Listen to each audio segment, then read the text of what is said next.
Bom dia, boa tarde, boa noite. Está começando mais um Coin2Biz, o spin-off do Talk2Biz, que é a nossa coluna semanal sobre estratégia, gestão, marketing e inovação. E o Coin2Biz, você já sabe, é aquele programa especial onde nos reunimos uma vez por mês para falar especificamente do mercado de jogos eletrônicos, a bilionária indústria dos videogames. O meu nome é Bruno Garcia, eu sou professor e profissional na área de marketing e business e hoje tenho o prazer de ter mais uma vez ao meu lado o meu amigo, grande companheiro de bancada aqui, Alex Monks. Alex, seja muito bem-vindo, meu velho amigo Sander, a bancada do Talk2Biz, do Coin2Biz, perdão.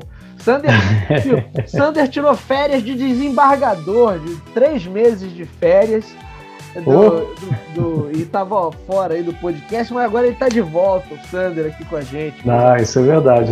Obrigado pelo convite de novo, né, para a gente estar aqui junto falando sobre coisas que a gente gosta, né, videogame, mercado. É muito interessante a gente falar sobre isso, né, e o assunto de hoje é bem legal. Pois é, vamos falar de Xbox, Microsoft, quem segura a Microsoft, essa empresa que parece estar imparável, né, Sander? Tá? Pelo menos dizem as más línguas por aí que a Microsoft vem com tudo agora para dominar de vez o mercado gamer e nós vamos falar um pouquinho sobre isso. Bom, sempre lembrando, quem quer assinar o feed do nosso podcast, ele está lá disponível nos principais agregadores de podcast da atualidade. Basta buscar por Talk, o número 2, e Biz, que você nos encontra. Você pode ir direto nos nossos endereços virtuais talk2biz.com ou talk2biz.com.br, coin2biz.com.br, você também nos encontra, vai cair lá no mesmo site, no mesmo endereço virtual. Então fica o convite também para conhecerem o canal, nosso canal no YouTube. Vocês sabem que até o ano passado a gente só publicava o conteúdo dos podcasts, replicava, não é, o conteúdo dos podcasts no YouTube, mas desde janeiro tem conteúdo exclusivo. Inclusive tem um vídeo que eu gravei sobre 5 pontos que eu considero fortes na estratégia da Microsoft, que a gente vai falar um pouquinho disso aqui hoje também. Então fica o convite para conhecer. Se você curte e acompanha o nosso trabalho aqui em áudio, certamente vai curtir e acompanhar os vídeos que a gente está produzindo por lá. Talk2Biz no YouTube, fica aí a dica. E agora, Sander, meu amigo Sander, a gente vem aí desde o ano passado falando sobre o mercado de videogames, a gente já comentou algumas vezes sobre Microsoft e Xbox. Acho que só umas 15 vezes só no ano passado. Pois é, né? A gente já vinha antecipando, de certa maneira, algumas coisas que a galera tá falando hoje. Mas a gente já estava atento a uma série de movimentações. Game Pass bombando, serviço de streaming funcionando muito bem, a própria questão da retrocompatibilidade, eles terem um hardware de entrada muito bacana, a um preço muito competitivo. E aí, tem algumas notícias mais recentes, há 15 dias atrás, saiu pela primeira vez, se eu não me engano, na Europa, as vendas do Xbox superaram o PlayStation 5. Apesar de, no início do ano, terem saído algumas previsões também das análises de mercado e das empresas de consultoria, dizendo que para os próximos 18 meses ou 12 meses, a Sony ia vender o dobro de PlayStation 5 em relação ao Xbox Series. Seria a diferença de 2-1, que a Sony ia ampliar essa dianteira, porque hoje ela já tem números melhores em vendas, né? Mas ela ampliaria essa dianteira e o que estava segurando era a crise dos semicondutores e crise de abastecimento. Que aparentemente ainda não foi 100% resolvida. Né? Pois é, esse também é um ponto. Ainda tem esse ponto. Mas e aí, diante de tudo isso, Sander, a Microsoft realmente está imparável, entre aspas? Ela vai dominar o mercado gamer? Inclusive, olha, lembra que eu falei que eles iam dar uma beliscada na Steam? E que o camarada lá, CEO da Steam, prontamente falou: não, estamos trabalhando aqui, já temos a ideia de incorporar o Game Pass para os usuários do sistema Steam. Então, esse camarada foi esperto. Ele foi esperto. Lógico, eu vou trazer para isso. Se eu fosse... Desculpa os sonistas, mas se eu fosse a Sony também trabalhava nisso. Mas, enfim. Aliás, o Sander, não sei se você viu, isso também é notícia do final do ano passado. Saíram os rumores de que a Sony estaria trabalhando num concorrente direto ao Game Pass e ao Xbox Cloud, apesar dela já ter a PSN, mas ela sabe que aparentemente os serviços estão muito distantes um do outro. Exato. E aí ela trabalharia num novo sistema para dar também uma cara de produto novo, fazer, né, aquela coisa do lançamento, não trabalhar com o que já tinha. E o codinome seria Spartacus, né, um codinome bem sugestivo, já que a Sony sugestivo é God of War, né? E a Sony também adquiriu, ela não ia adquirir, ou adquiriu a Band, um estúdio também? Então, estava em negociação, mas eu não vi nenhuma outra notícia sobre isso.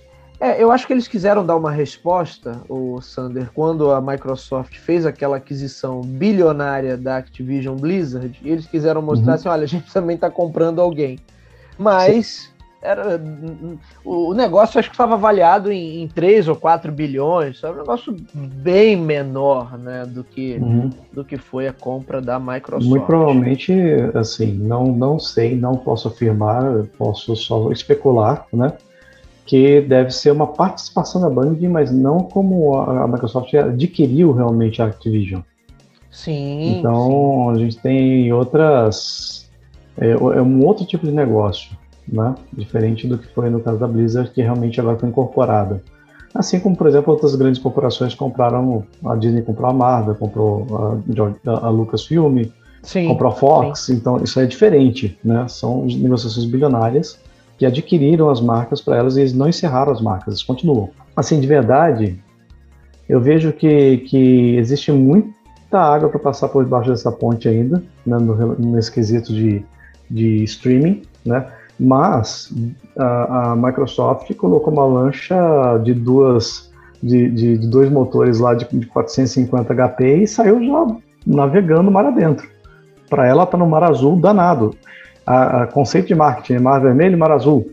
Sim, e ela pegou o mar azul, absolutamente mar azul ali, está sozinha e muito na frente. Por quê? Primeiro ela desenvolveu todo um ecossistema de cloud, que hoje é muito bem vendido. Existe o AWS, que inclusive até a Amazon está entrando na corrida de cloud gaming. O Google tentou fazer o Stadia, não deu muito certo. Sony está anunciando esse novo Spartacus, né? Que é um processo bem complexo, demorado, então talvez aí, e de novo, especulação, não sei se eles vão investir num data center próprio, que aí necessitaria de fazer isso aí no mundo inteiro, worldwide, ou contratar um parceiro para fazer isso no estilo AWS ou Oracle, que a minha aposta seria a Oracle nesse caso, porque a AWS hoje já é concorrente da Sony também com Cloud Gaming. Sim, né? Só faltava a Sony contratar a própria Microsoft, né? Né, seria... E aí conceito que seria de o pulo do gato, né? Competição. Conceito de competição. E aí que seria um pulo do gato que eu vejo que um amigo, o Rudolf, você conhece, né? Ele citou uma coisa que me deu um estalo. Eu estava vendo esses dias aí o preço do Xbox Series X, né? Tem até uma oferta aqui perto de casa que eu achei bem tentadora, mas a situação do momento não permite, né? Mas enfim, eu tenho o Cloud Gaming, né? E o que ele falou para mim foi uma coisa bem interessante. Eu prefiro hoje comprar um PlayStation 5 e contratar o Cloud Gaming da Microsoft. Sim, né? Porque aí sentido. Eu instalo no celular, faço o streaming para a TV e jogo os jogos online da Microsoft sem precisar comprar o console. Lógico, a gente sabe que existem algumas limitações nesse modelo, né? Você depende muito da internet e tudo mais. Sim. Mas uma coisa que eu vi que eu achei fantástica, latência quase não tem, ou é zero ou quase não tem. Né? Eu coloquei aqui também, eu te falei? Sim. Realmente é muito bom. E a qualidade das imagens que chegam por streaming, se você tiver uma banda larga bem legal, chegam de boa, né? Você joga aquilo que você precisa jogar, e aí você fica dependente de você ter assinatura e pagamento da assinatura mensal para que você você jogue os jogos. Nada diferente também do Google, do Game Pass, né? Sim. Que é na verdade o Game Pass, né? Que você já joga no computador e você baixa os jogos para o seu computador ou para o seu Xbox e você joga ali, né? O que eu acho fantástico que a Microsoft fez é a integração. Você tem uma assinatura do Game Pass Ultimate e essa assinatura do Game Pass Ultimate vale para o seu celular, vale para o seu computador ou vale para o seu Xbox. Sem contar, ô Sander, que se a pessoa tem um computador um pouquinho melhor, ela pode instalar vários jogos via o aplicativo do Xbox que vem nativo no Windows, né? Exatamente. E vai jogar ali numa boa também. Não precisa ser um computador gamer, é óbvio que para você ter a performance igual teria no console, você vai precisar de um computador mais robusto, mas sim. Ou então você coloca no browser, jogo, você coloca no browser e joga pelo Game Pass online, no cloud gaming. Eu posso te relatar uma experiência aqui que um dos computadores que eu uso aqui ainda está com o Windows 7. Eu tenho um notebook, que é mais recente, e tenho um desktop aqui um pouco mais antigo, que eu uso de retaguarda aqui. E roda perfeitamente. Abre o browser ali, Google Chrome, e taca ali o Xbox Cloud e vai numa boa. Não tive problema nenhum, assim. Salvo um outro dia onde a coisa realmente não conectou. Ficava aquela navinha só rodando e não saía do lugar. Mas aí você via que o negócio tava com um gargalo ali. Que era internet. Internet com gargalo. Uhum. Mas mesmo isso aconteceu, sei lá, 2, 3 vezes só. Sim. Na maioria das vezes. Porque a infraestrutura que a Microsoft montou de computação em nuvem é gigantesca. Ela tem data centers em praticamente todos os continentes, acho que em todos os continentes. E ela deixa tudo muito bem, uma comunicação muito fácil, muito rápida entre os seus computadores. E ela faz alguns contratos com operadoras, né, para deixar mais banda disponível. Então isso é uma infraestrutura que você não cria da noite para o dia. Essa é uma infraestrutura que ela tem criado ao longo de mais de uma década, quando começou efetivamente a trabalhar com cloud. A Microsoft, na verdade, ela criou toda essa estrutura, não visando o cloud gaming, né? Ela criou essa estrutura por conta de outras necessidades, outros produtos que ela tinha para colocar à disposição. Só que não sei se eles já tinham isso como visão estratégica, é realmente só alguém que estivesse lá dentro para saber, mas fato é que a coisa convergiu para isso, né? Agora eu tenho uma baita estrutura de servidores e eu posso usar isso para o meu Xbox, que é óbvio que ele ganhou muita relevância nos últimos anos, mas eu acho que a gente nunca teve um aparelho, aliás, eu acho não, é um dado, né? A Microsoft nunca vendeu tantos aparelhos quanto essa geração que ela está vendendo agora. Então, Exato. Em termos de performance, ela está na melhor geração, na melhor performance que ela já teve. O PlayStation ainda é uma marca muito forte, muito tradicional. O PlayStation começou antes, né? E começou por aquela desilusão da Sony com a Nintendo, né? Depois que eles montaram aquele protótipo lá, eles resolveram, tudo bem, vocês não querem, então eu vou fazer o meu só com CD. Vambora. Desilusão da Sony com a Nintendo e ao mesmo tempo a SEGA que tinha tudo para pegar a maior fatia do bolo, fazendo as suas cagadas, né? Com o SEGA Exato, Saturn. até ela lançar o Dreamcast, que o Dreamcast foi um acerto. Né? Mas veio tarde. Um console né? muito bom, mas veio tarde.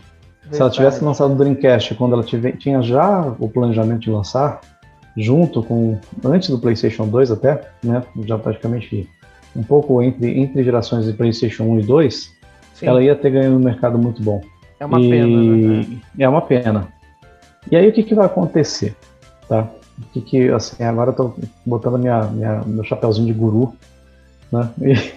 Vamos Mas esse é o programa para isso, Sander. Hoje o tema tá todo para isso, para a gente botar o nosso chapéu de guru e fazer as nossas previsões de futurologia. Exato. Hoje o tema tá para isso. Pode ser que o PlayStation cresça, tá? E assim, no estalo que o Rudolf me falou, pode ser que o PlayStation realmente cresça por conta do cloud gaming da Microsoft, por ofertar jogos muito bons online, tá? De um valor que é competitivo e a pessoa não precisa de um hardware específico para rodar. E aí a Sony só oferece o hardware, né? O que ela oferece só. Não estou menosprezando a Sony, tá? Pelo contrário, mas ela reduz a oferta de jogos ao hardware que ela possui. Reduz toda a oferta de mercado às pessoas comprarem o hardware para poder rodar. Enquanto a Microsoft está oferecendo os mesmos jogos do hardware que ela fornece no cloud. E isso dá uma dá um outro up para a Microsoft, porque é receita recorrente anual. Que, então, inclusive, receita recorrente anual é muito mais poderosa do que a venda individual de um equipamento. Por quê? O lucro de uma receita recorrente é muitas vezes maior, mesmo com valor menos agregado, do que o lucro de uma venda de equipamento. Você precisa investir e muitas vezes você tem que dar subsídio para que esse equipamento fique dentro do valor que seja adequado ao mercado. Acessível, né? Uhum. Não, Né? inclusive, então, isso... saiu uma previsão. Aliás, aproveitando já que você falou do Rudolf, um abraço pro nosso amigo Rudolf, que já participou aqui de um episódio com a gente. Quando quiser, volte, Rudolf, para dar seu exercício de guru também, igual eu e o Alexandre estamos ele vai voltar. aqui. Então, volte mais vezes. Saiu uma projeção, eu acho que foi na GameSpot, falando de quantos mais ou menos assinantes o Game Pass teria e quanto isso estaria gerando de faturamento para a Microsoft. É que eu salvei essa notícia aqui, só que agora Xbox 2021, o faturamento excedeu 16 bilhões de dólares, meu amigo Alexandre. Pois é. Tá? Isso é uma receita recorrente. Não é uma receita que assim, excedeu 16 bilhões de dólares num ano, mas no ano seguinte o pessoal continua assinando. E isso é recorrente, não é uma coisa que a Microsoft precisa se preocupar. A única coisa que ela precisa se preocupar de verdade é manter o catálogo de games dela ativo. Sim, tem uma outra notícia aqui também, essa do Tecmundo. Aqui, do dia 18 de janeiro desse ano, Game Pass alcança os 25 milhões de assinantes. Isso já é um número muito expressivo, né? Se a gente lembrar, ano passado, a Steam estava comemorando mais um recorde de total de usuários online ao mesmo tempo, né, simultâneos, 27 milhões, se eu não me engano. Bom, se ela tem 27 milhões... mas se ela tem 27 milhões online simultaneamente, sei lá, o que a gente poderia chutar que ela tem de assinantes ao todo? Talvez o dobro disso, 30% a mais, 40% a mais? Acho que 30% a mais é um número mais adequado. Então, mas a Microsoft então já chegou mais ou menos na metade ali. Já chegou, já tá lá, né, caçando Steam, né? Sim. E tá incomodando, tanto tá incomodando porque já foi falado que a Steam tá trabalhando para incorporar o Game Pass também, né, na sua plataforma. Sim, né? Inclusive naquele portátil que a Valve lançou, Steam Deck. Sim, Steam Deck. Faz sentido, o Game Pass ali. É maravilhoso. Faz sentido, lógico, porque você vai dividir um market share, inclusive, né? Na verdade, você vai incorporar um market share a um outro market share que já é grande e você vai começar a ter receitas recorrentes ali, né? E aliás, eu cometi até um deslize aqui. Vou colocar um dado especial, mais específico, assim, sobre essa parte da subsidiária da Microsoft, né? Esses 12,6 bilhões representam 77% do faturamento do do Xbox. Então, ele não é todo o faturamento do Xbox os 12,6 bilhões, e sim 77%, ou a grande maioria do faturamento que a Microsoft teve com o Xbox, com esses 12,6 bilhões, que representa 77% do faturamento total do Xbox, e aí considerando o console e tudo mais. E o que eu acho como eu estava falando, assim, colocar um chapéuzinho de guru, né? Talvez a Sony aumente por conta da oferta dela ser exclusivamente voltada aos consoles. Inclusive, você tem um console online e um console que pode jogar com mídias físicas. Sim. Não vou falar que é offline, porque os dois têm que estar conectados para poder fazer atualizações, senão ele nem roda direito, né? Hoje em dia está totalmente 100% conectado. Aí, com essa oferta que a Sony voltada aos consoles, ela talvez tenha uma tendência de aumentar a venda, mas em contrapartida, a Microsoft pode aumentar também a venda dos seus streamings, né, do seu game stream, porque ela pode conquistar os jogadores casuais que só jogam no celular. Exato. E aí você vai ter aquele faturamento que é constante, recorrente e está disponível em qualquer dispositivo.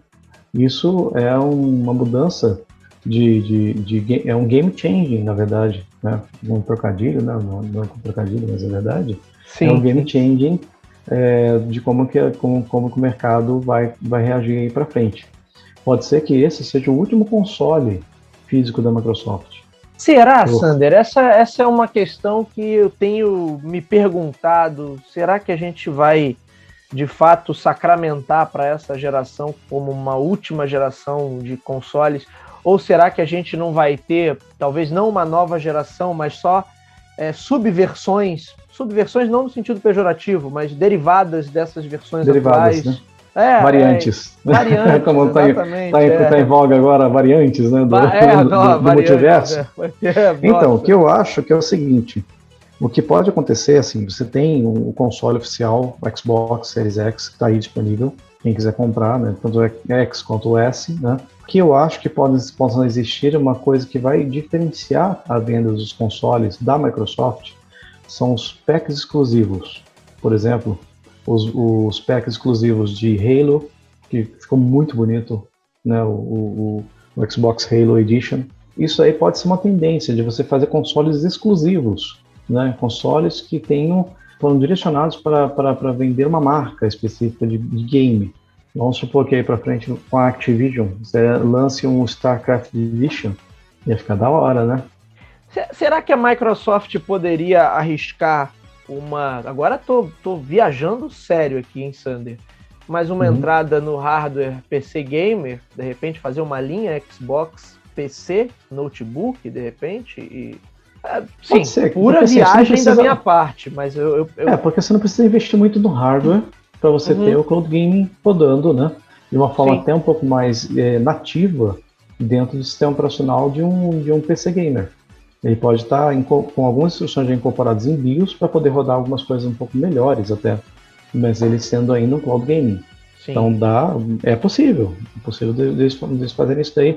Ele já tem aquela linha da Microsoft lá que eu acho bonita pra caramba, assim, faz uma rivalidade bem legal com o Mac, né, com o MacBook, né, porque aquela, só esqueci o nome da linha da Microsoft lá, que não sei se você já viu, né? Um notebook bem fininho. É o XP... Não, o XPS é da Dell, né? XPS é da Dell. É o Surface, é isso? Surface, isso. Então, é exatamente, o Surface. Então, assim, se a gente considerar que já são notebooks extremamente especialistas na parte de design, né? Que eles foram feitos mais para design, né? Tanto é que você tem o Surface, que tem uma tela gigante lá para a pessoa que é designer gráfico começar a editar, né? Tem caneta, tem controles, né? Tem algumas coisas específicas. Eles foram na onda ali meio do iPad Pro, né? Como entusiasta de computação, é um computador que me chama atenção. Né? Porque a Microsoft não trabalha esses produtos aqui no Brasil, né? Não sei se ela trabalha isso na América Latina. Acho que só nos Estados Unidos, talvez na Europa, né? Só nos Estados Unidos mesmo, porque... Primeiro porque, assim, é proibitivo. Né? Vide a Apple vendo os MacBooks aqui que chegam a 60 mil reais. Mas também a Apple faz aquele câmbio paralelo dela que ela multiplica o real por 15, né? O dólar por 15. Então... Exato, mas aí assim, tem os videogames, né? Os videogames têm essa conotação também. O Xbox está 5.400, o mais barato que eu já vi. O PlayStation já vi por 5.100, 5.200. E assim, são legalizados, importados legalmente aqui no Brasil, e aí você vê que o preço é muito maior do que vendido mesmo em dólar, já com o lucro que é colocado, ou com a estimativa de lucro que é colocado lá fora. Mas, Sander, vamos ser justos aqui, eu acho que eles fazem um preço, eu acho que o Xbox Series X, por exemplo, a 5 mil, eu acho que está num preço muito justo, cara. Agora, um iPhone... bota em dólar cada um, sei lá, um tá 400, outro tá 700 dólares. O iPhone custa 13 mil, 10 mil, né? A Apple tá demais. Né? Aqui, tá nesse comparativo, sim. Realmente, se você comparar desse valor, né? Sim. Não tem justificativa você andar com um notebook dentro do bolso. Agora, o valor de notebook dentro do bolso. Você não acha que um dos acertos da Microsoft, e acho que aí a Sony tá pecando, foi justamente ter feito a versão de entrada mais barato, que é o Series S, enquanto o Play 5, mesmo na versão digital, você está falando do mesmo hardware. A diferença é só a entrada de mídia física ou não. Então você não tem uma diferença tão grande no preço, na verdade. Enquanto o Series S, ele é bem mais barato, né? Ele é metade do preço. Você acha aí no varejo nacional também, tudo, né, com nota fiscal, tudo direitinho, a 2.300, pô. 2.400. Sim. Não, é muito o Series S competitivo. está muito competitivo. Ele é um videogame assim que veio para conquistar um mercado, um nicho de mercado que talvez não estivesse esperando ter um videogame de qualidade de última geração. Exato. Com um preço tão bom. Agora você falou tudo, Sander. E assim, já vi um comentário de muita gente que fala assim, putz, o videogame roda fluido. Ah, mas ele não tem 4K. Pô, mas, cara, de verdade. Até hoje eu tenho meu Xbox One, o Fat, não devo desfazer dele tão cedo, mas eu tenho considerado comprar um Series S para poder jogar os jogos mais atuais, né? Inclusive eu adoro Flight Simulator, eu tenho jogado no cloud, mas eu queria colocar ele para rodar dentro de casa mesmo, assim, né? Baixar, instalar, tudo mais. Só que só ele baixando e instalando já vai ocupar quase o HD que ele tem inteiro. O grande problema ali é a limitação de espaço, né? E aquela parceria. Aí eu acho que foi um desacerto. Você faz uma parceria com a Seagate, né? Para ter um HD ali exclusivo, só que o HD é o preço do videogame. Aí realmente. Praticamente. Eu acho que tá metade do videogame, na verdade, está 1.380 um HD de 1 tera externo, né? Então já baixou, porque no começo tava 2 e alguma coisa. Tava quase o preço do videogame. Baixou e eu acho que vai baixar mais. Então, esse pode ter sido um erro da Sony de mirar num público tradicional, que ela sempre vendeu para esse público. A Sony sempre arregaçou. Quando lançava os PlayStations 2, 3, sempre ela jogou o preço lá no alto. Eu lembro, olha, a galera não acredita, quando lançou o Play 3, eu trabalhava aqui no centro do Rio, e eu saía do trabalho e ia andando pro ponto de ônibus, e passei em frente a uma Americanas. Tinha sido uma Americanas com vitrine, assim, pra frente de loja, né? Aquela vitrine bonita na calçada. E aí tinha um Play 3 anunciado. Aquele modelo FAT também, tradicional, do Play 3. R$ 7.500 naquela época, Sander. Que R$ 7.500 era muito mais dinheiro do que é hoje. É muito mais. Nem se compara. Então, a Sony, ela sempre fez um produto de excelência, ninguém duvida, mas ela também, ela nunca deixou barato nesses lançamentos. Ela sempre jogou lá em cima, porque ela sabe da qualidade que ela tem.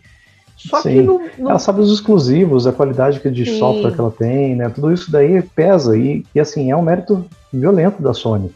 Sim. Eu acho os jogos que ela tem muito bonitos mesmo, de você encher os olhos e você jogar aquilo lá, né? Com gosto de jogar. Mas, de novo, aquele negócio, eles estão basicamente focados no hardware. Agora que eles estão começando a direcionar os canhões para o cloud gaming. Enquanto a Microsoft já saiu na frente no Mar Azul, que aliás, é o Mar Azul que foi até aberto esse canal, não foi nem pela Microsoft, foi pelo Google, né? Quando eles anunciaram o Stadia. E aí, quando eles viram isso daí, a Microsoft falou assim, opa, peraí, eu já tenho uma estrutura, vamos tentar? E vamos embora. E eu acho que nesse ponto estratégico eles foram muito felizes. Tão felizes que 77% do faturamento anual deles veio só do cloud gaming. É um número impressionante que faria qualquer CEO ficar feliz de ponta a ponta, porque assim, 77% do faturamento e o custo muito menor do que... Com certeza o custo de manutenção desse daqui, em relação à logística, hardware, né, desenvolvimento de equipamentos, tudo isso daqui, não deve representar 30% do que é o console. É porque quando o serviço é digital, entra naquela questão dos, como é que chamam na economia, os custos marginais, né? E exatamente, você tem um decréscimo ali que tende a zero, né? Por isso lá no começo da internet marota, a galera falava muito do grátis, né? Tem até o livro do Chris Anderson falando do free, tudo, cultura do grátis. É tudo baseado nisso, né? Tudo baseado nesse decréscimo aí de custos. E o detalhe, assim, a Microsoft não precisou usar uma política muito, muito forte de fornecer de graça, né? Eles fizeram algumas promoções, né, do Game Pass, né? De graça para quem quisesse fazer um trial, só que hoje já não tem nem mais essa oferta. Já está venda direta, né? Quando você entra lá, quando você compra o seu console, já vem o Game Pass, né? Junto com ele, por 3 meses de graça, porque tá embutido no custo do produto, mas se você quiser comprar hoje, você tem lá os cards lá de Game Pass Gold Ultimate disponíveis, você vai lá e compra anual e fica jogando. Olha que sacada. Olha a quantidade de redução de logística que eles fizeram aqui. Olha a necessidade de passar por uma crise de semicondutores sem precisar depender da logística de construção de um hardware para poder fazer com que eles tivessem um faturamento muito maior do que eles tinham antes. Não, isso é impressionante, né? É a tempestade perfeita, só que ao contrário. Na verdade, é a primavera perfeita para a Microsoft. Né? Eles usaram, tá vindo um furacão aqui. Opa, beleza, então vamos fazer o seguinte, vira, né, de acordo com o furacão lá, abre todas as velas que a gente pode dizer que a gente vai pegar o rumo, vamos voar. Né? Daqui a pouco eles já estão decolaram, né? Ô Sander, a gente pode dizer então que o Phil Spencer lá é certamente o executivo mais feliz de toda a indústria de eletrônicos hoje. Não certamente duvido, ninguém tem mais motivos para sorrir do que ele. O bônusinho que ele deve ter recebido aí deve estar fazendo ficar de orelha sorrindo. Não? Nossa senhora, vai ficar igual o Coringa do Jack Nicholson, lembra aquele sorriso trancado? Aquele com sorrisal. É isso aí. Deve estar rindo à toa. Imagina só, você ganhar um bônus, né, baseado em 16 bilhões de dólares de faturamento. Né? Sendo que o bônus vai ser generoso porque você tem um custo menor, né? Ou seja, você reduz seu custo, você aumenta seu market share, você aumenta a lucratividade da companhia, consequentemente o bônus do executivo vai vir muito gordinho, né? Eu ia fazer a correção, Sander, que eu chamei os usuários da Steam de assinantes, né? Não são assinantes, né? São usuários, mas eu acho que se a parceria se consolida e se estreita entre Microsoft e a Valve, nossa, você imagina você ter um pack ali que você é usuário da Steam e paga um a mais ali para entrar no Xbox Cloud ou no Game Pass e experimentar por 3 meses que seja. Putz, olha aí o potencial de venda disso também. Então, se eles entrarem nisso daí, vai ter um potencial gigantesco de venda. Você vai pegar um market share que faz parte da Steam, você vai distribuir isso daí para os usuários que estão no Steam, eles vão passar a ser assinantes do Game Pass, e pronto, você já tem mais uma leva aí de assinantes novos para o Game Pass. E um dado interessante, que até estava vendo aqui agora, né? Que no ano passado, pro primeiro trimestre, aliás, ano passado não, pro primeiro trimestre fiscal agora, que fechou, de 2022, né? Um crescimento só na venda de consoles da Microsoft foi de 166%. Tá? Foi 166% maior do que os anos anteriores, ou seja, quase mais do que dobrou a venda de consoles da Microsoft. E o número de assinantes do Game Pass subiu 37,5%, só nesse primeiro trimestre. É só jogar um cálculo, já estava no final do ano em 25 milhões, né? Então 10%, 2,5%, 5%, 7,5%, aí 30% que subiu, foi isso, mais ou menos? 37%. Vamos colocar 40% aí, né? Porque assim, a meta da companhia era aumentar 47,8%. Né, dentro desse trimestre. 10 milhões e meio de assinantes aí. 10 milhões e meio de assinantes assim, ó. Na maciota. E o Phil Spencer, né? Como é que fica? O Phil Spencer fica lá, né? E aí a divisão de games teve um crescimento recorde de mais 500 milhões de dólares só no primeiro trimestre. Um crescimento de 500 milhões de dólares, não é um faturamento de 500 milhões de dólares. Sim, né? sim. Ou seja, $500 milhão a mais de faturamento só no primeiro trimestre, que pode se traduzir no quarter total mais de 2 bi de faturamento, ou seja, mais de 30% de crescimento em um ano que faturou 16 bilhões no ano passado. Esse ano a projeção é de que fature mais de 22 bi. Chega a me dar até uma coceira aqui, Sandro. De dólares. Assim, tem país que não tem esse PIB. Sim, sim. Né? Sim. Phil Spencer para presidente. Com certeza faria melhor pelo Brasil do que o que a gente tem hoje. Sander, deixa eu te fazer uma pergunta. Tem 2 players aí que a gente precisa comentar e saber qual vai ser o posicionamento deles. Já que a gente está no exercício de futurologia total, Netflix foi quem mais fez barulho aí. Vamos lançar streaming de jogos, E agora, bem que de alguns meses para cá, a Microsoft veio atropelando e toda a mídia só fala do Xbox Cloud e o pessoal até esqueceu, a Netflix disse que ia lançar um negócio em 2022, mas até agora, silêncio absoluto. E por outro lado, a gente tem a Nintendo, né, que está vendendo para burro o Nintendo Switch, certamente vai ultrapassar, se é que já não ultrapassou, porque no último número que eu levantei, ele já estava perto de ultrapassar o Nintendo Wii, então é bem provável que nos próximos meses, se é que ele já não está ultrapassando agora, nesse momento em que a gente está gravando o podcast, mas é bem provável que ele ultrapasse o Nintendo Wii em vendas. E aí só ficaria faltando ele passar o Nintendo DS, mas aí também é um negócio absurdo em vendas. Me parece que há uma vida longa e próspera ainda para o Switch. E a Nintendo até falou, um executivo lá, não sei quem foi, não sei se o CEO japonês ou o CEO americano, mas deu uma declaração quando perguntado sobre a aquisição de Activision, ele falou, olha, é difícil ter uma empresa que tenha o DNA compatível com a Nintendo. Quer dizer, ele deu a entender assim, olha, deixa esses americanos fazerem o que eles quiserem, que a gente vai continuar no nosso ritmo aqui, que a gente está com o rumo certo. E aí, Sander, Netflix e Nintendo, o que você me diz?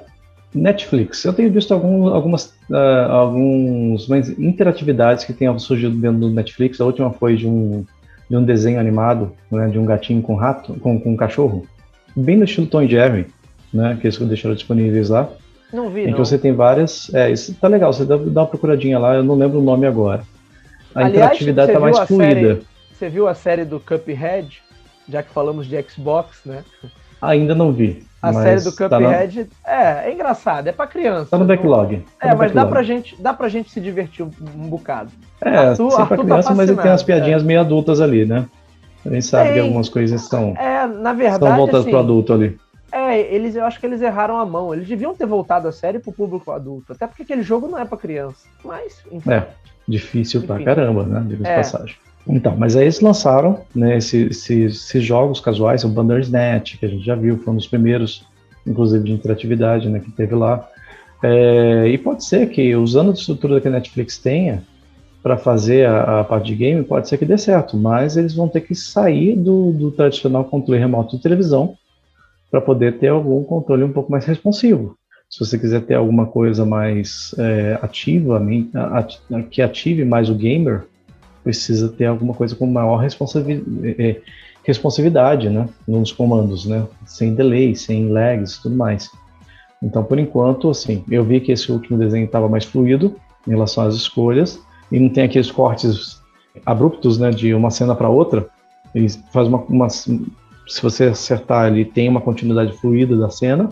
Se você errar, também tem a continuidade fluida da cena. Acho que eles fizeram legal isso. Talvez usando toda a estrutura que eles tenham, que já montaram de cloud para fazer isso, legal, mas eles vão precisar desenvolver a parte de responsividade dos comandos, dos controles. Isso aí é uma coisa que é complexa, não é fácil você receber. Imagina você receber dados do mundo inteiro, né? Você saber que aquele controle está sendo direcionado para um ou outro usuário, né? E devolver isso em tempo que seja uma resposta menor do que 200 milissegundos. Já a Nintendo ela tem o seu público cativo. Quem gosta de Nintendo e ponto. Especialmente o público japonês, que é bastante nacionalista nesses pontos, né? Eles gostam muito das coisas que a Nintendo faz lá. E o público americano também gosta dos produtos que a Nintendo faz, que são muito autorais. Muitas coisas que são somente da Nintendo. Né? E diga-se de passagem, como o próprio executivo também, falou, nem toda empresa tem o DNA da Nintendo. Sim. E é fato. Tem a questão do preço também bastante competitivo, né, do Nintendo Switch, que é um híbrido ali, um preço competitivo de mesa que bate de frente com o Xbox Series S. Total. E aí tem o detalhe. Só que o que o Nintendo Switch ganha em relação ao Xbox Series S é que ele não precisa conectar uma tela da sala. Você tem ali no seu... O Switch já é o console definitivo, né, vamos dizer assim, né, para Nintendo. E eles têm os jogos que são muito, muito bem feitos, muito gostosos de jogar. Estimulam a criatividade também os jogos lá, e estimulam a solução de puzzles. Você vê que os jogos do Mario, tem de plataforma e tudo mais, mas ele tem muito puzzle para resolver. Os de Zelda, né? O Link também tem muito puzzle para resolver. Aqui tem o seu público cativo para isso. Só que a Nintendo precisa ficar um pouco esperta, porque conforme vai tomando mais corpo a parte de cloud gaming, quanto mais o 5G vai incorporando também na realidade das pessoas, mais vai ficar fácil para a Microsoft conquistar o espaço, né? Conquistar um espaço que as outras ainda não foram. Né? Quanto mais você tiver conectividade, mais você vai ter a possibilidade de distribuir seu streaming. E mais as empresas que já têm uma estrutura podem investir somente naquela estrutura centralizada de cloud, diminuindo o seu custo logístico para que elas possam ter uma lucratividade maior. Então, isso é uma coisa que afeta diretamente o resultado financeiro de uma empresa.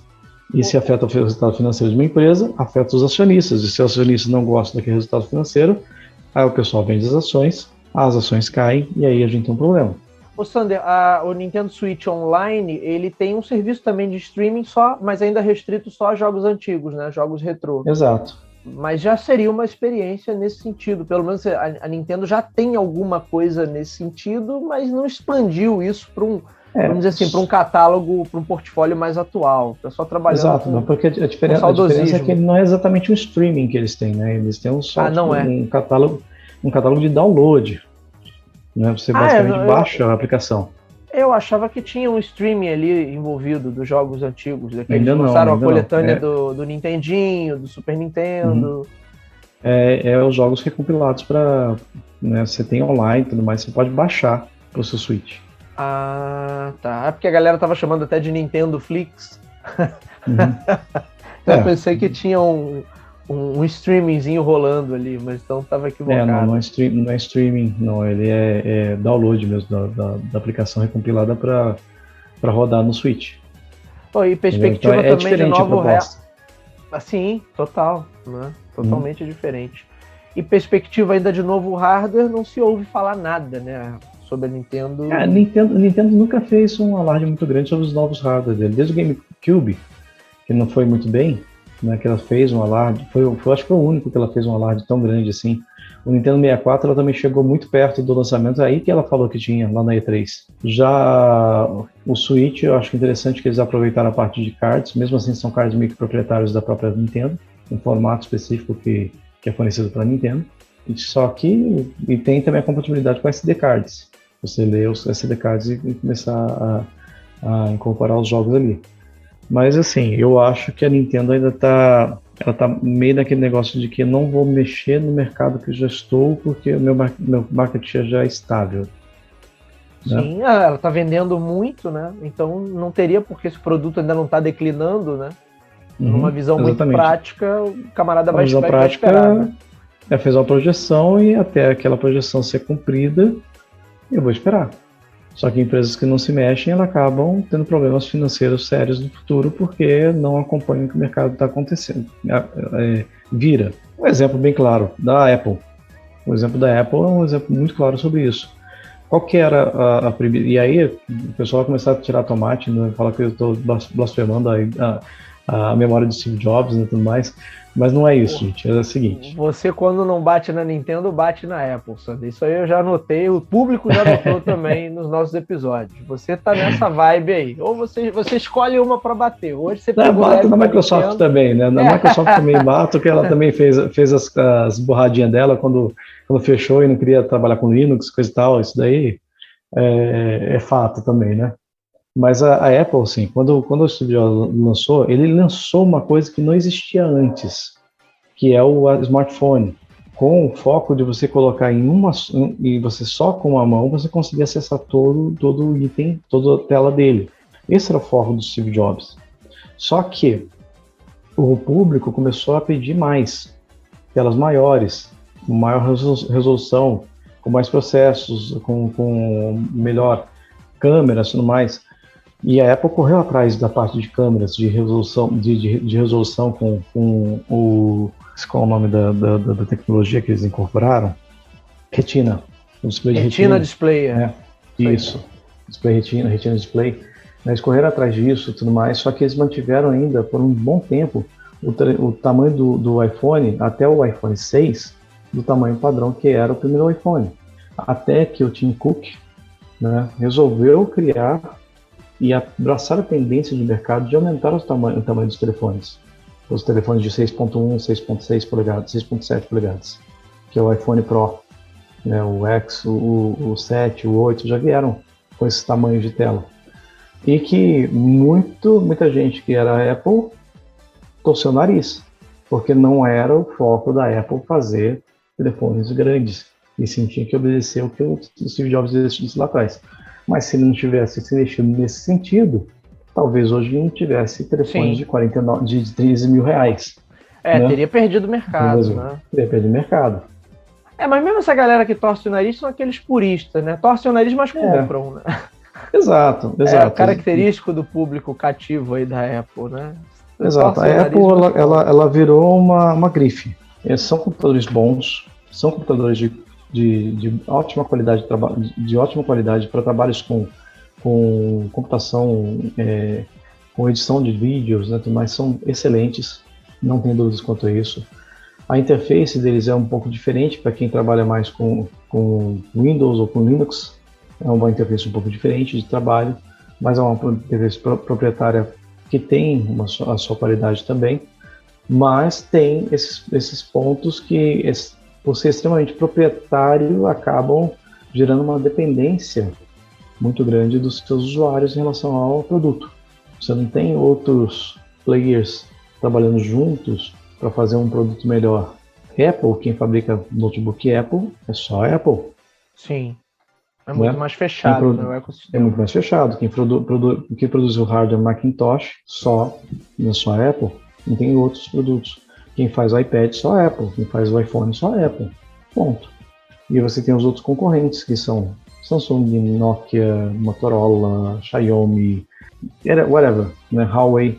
Tem outros concorrentes que fazem baseados no sistema do Google, que é o Android. Concorda que a probabilidade de você fazer um hardware mais eficaz, mais eficiente, numa velocidade maior, porque você tem mais players envolvidos fazendo suas próprias pesquisas do que um só player, que é um player gigantesco, não estou desmerecendo a Apple, não. Uma empresa que tem um valor de mercado mais de $1 trilhão não é uma empresa qualquer. E tem sua pesquisa, tem suas qualidades ali dentro. Mas esses players aqui, você tem muito mais comunidades rodando em volta deles do que na Apple. Isso diferencia o mercado. Então eles têm que prestar muita atenção de voltar ao que a Apple fazia antes, que é lançar a tendência, que é lançar o inovação, o que não existe, né, para que o público realmente se torne cativo. Voltando de novo, Mar Azul dentro de tecnologia. Quem hoje está com o Mar Azul dentro de tecnologia na parte de cloud é a Microsoft.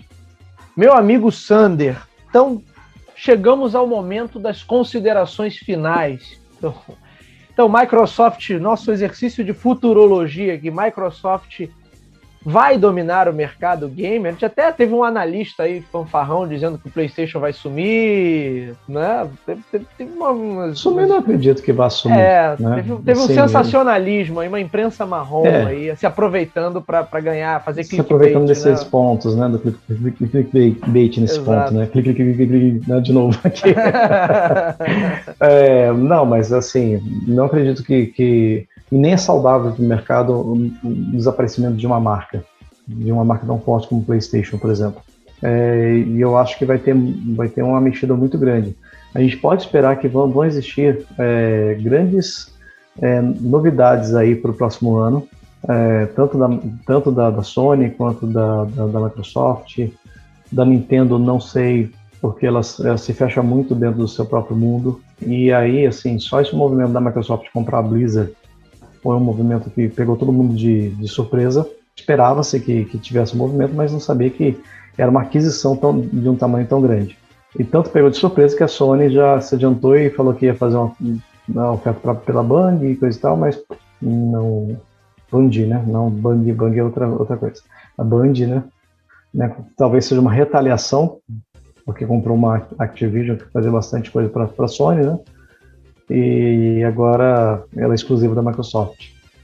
Então, minha consideração é que sim, a gente vai ter bastante mexida no mercado. Mas, com certeza, esse ano, em relação a cloud, pela estrutura que já tem montada, é da Microsoft.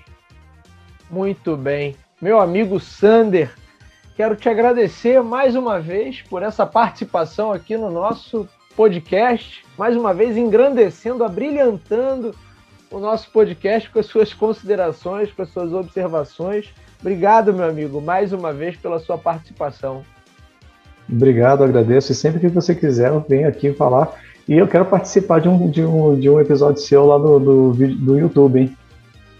Ué, vamos fazer, pô. Por favor, vamos fazer. Esse aqui já posso jogar no YouTube, eu tô capturando com vídeo também, então já pode ir pro YouTube. O pessoal vai conhecer o Bigodão. Muito obrigado, meu amigo. Muito bem, senhores, esse foi o nosso Coin2Biz de hoje. O meu nome é Bruno Garcia, você me encontra aí nas principais plataformas sociais. Bruno Garcia no LinkedIn, Bruno_Talk2Biz no Instagram. Me adicionem, mandem o feedback de vocês, mandem comentários, mandem sugestões de tema, é sempre muito legal e muito positiva essa troca.